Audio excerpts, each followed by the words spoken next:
Hi, this is Physio Pro 3 channel. In today's video, I will show you how to turn on data saver on YouTube.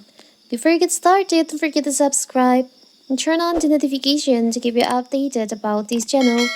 So let's go. YouTube is the largest video streaming platform and many people watch videos on it. However, watching YouTube videos consumes a lot of data. Fortunately, you can set up YouTube data saving mode to reduce the data use. How to do it is so simple. So first, you can just open your YouTube, of course.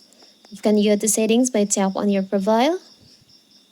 Now you can just tap on the upper right corner on the settings icon in here. From here, you can just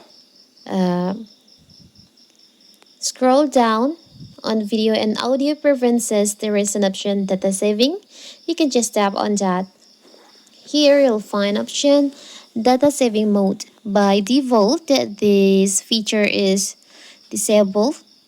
If you want to turn this feature, you can just tap on the toggle in here. So when this feature on, automatically adjust setting to save mobile data. Like YouTube will reduce the video quality, reduce the download quality, and also reduce smart downloads quality on your YouTube. It's so simple, right? So that is how to turn on data saver on YouTube. Don't forget to like and subscribe and turn on the notification to keep you updated about this channel. Thank you and see you.